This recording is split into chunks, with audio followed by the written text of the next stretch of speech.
To start at a basic overview, SQL Server is a client-server database. Now, this doesn't mean it's an old technology.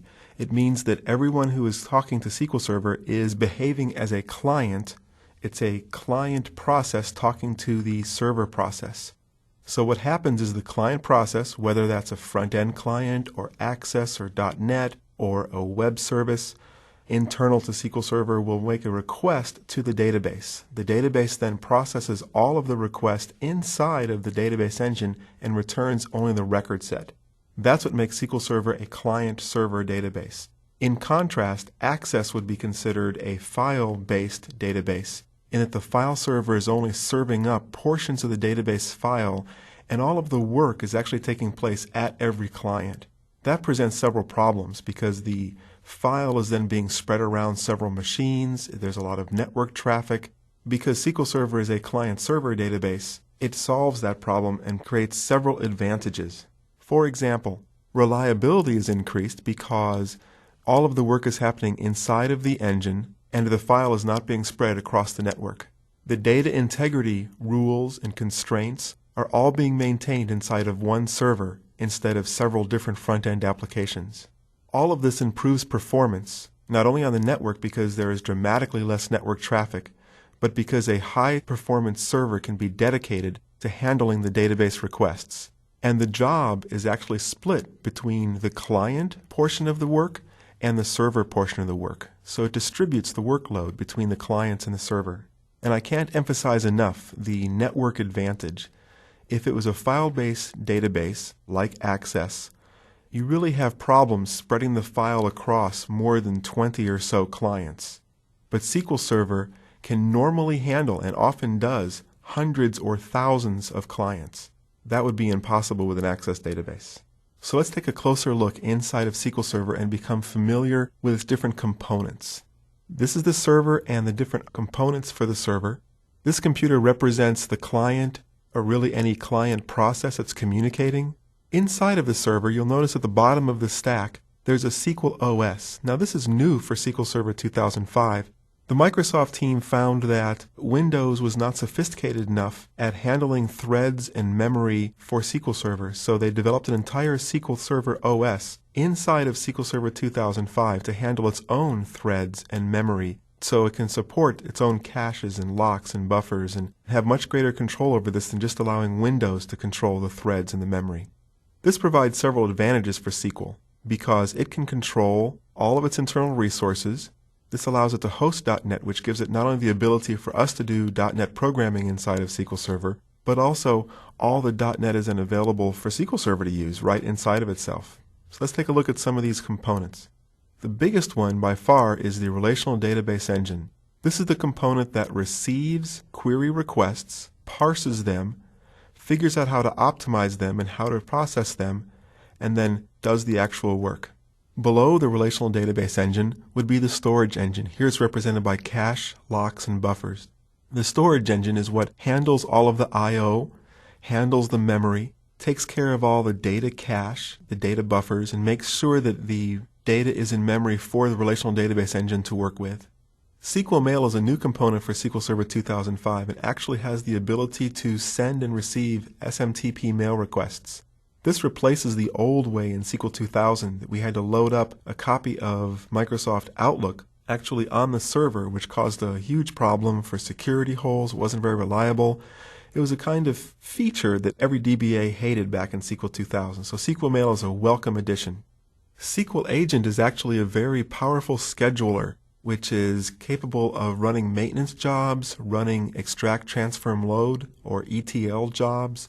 Almost anything you want to automate, you can automate with SQL Agent, and SQL Agent is used frequently by DBAs.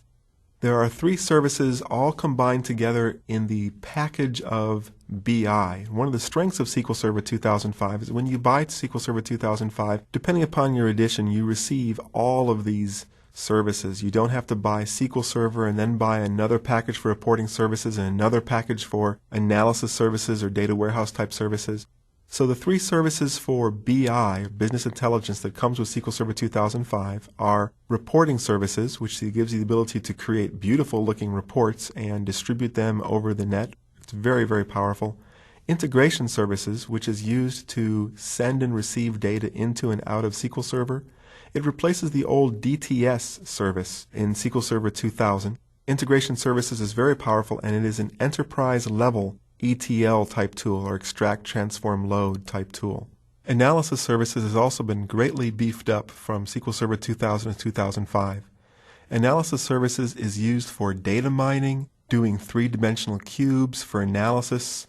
It is the portion of the data warehouse that allows you to pull data in multiple different ways and try to find patterns inside of the data.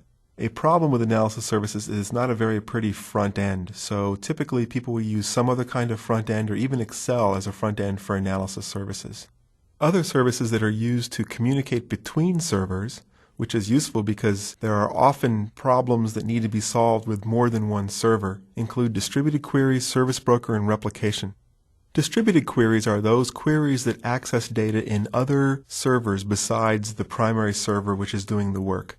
And we're going to have a lesson later on how to build distributed queries, the specific syntax for that. Another component that makes distributed queries easier is the distributed transaction coordinator, which can actually coordinate transactions so that they have beginnings and ends and they are atomic between multiple servers.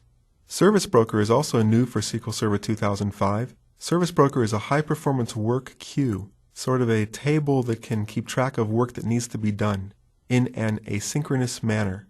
Service Broker also has the ability to pass messages from one service broker to another, so it could be configured and could be programmed to communicate between servers. And a common way of communicating between servers is simply replication. There are several types of replication: merge replication, transaction replication, as two examples.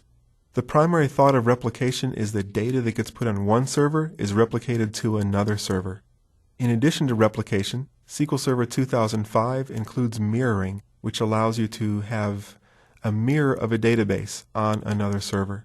Keep in mind that in this training we're focusing on developing databases, so while we're talking at this point about the different services and the different components of SQL Server, the rest of this training will be focused on how to develop a database. So we're not going to be talking about Service Broker or replication in great detail. Another key advantage with SQL Server 2005 compared to SQL Server 2000 is that previous versions of SQL Server communicated only through what is referred to as a tabular data stream, meaning that we receive a query, process it, and return back a tabular data stream of the results.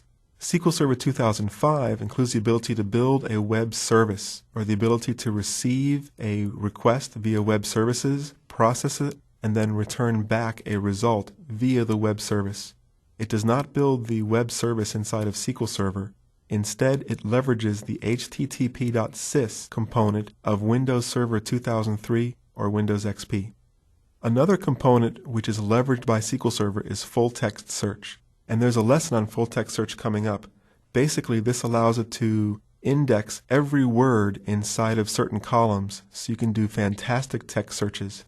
As you can imagine, SQL Server has several tools, and it can be confusing to find which tool is best for which purpose. There's a lesson coming up soon on Management Studio, and right now I want to go ahead and show you how to find the surface area configuration, Configuration Manager, Profiler, Books Online, Database Engine Tuning Advisor, and the Sysmon/Perfmon tool. We're not going to take the time to explain everything about the tools, but in this overview of SQL Server, I want to show you at least where the tools are, how to find them, and what they're for.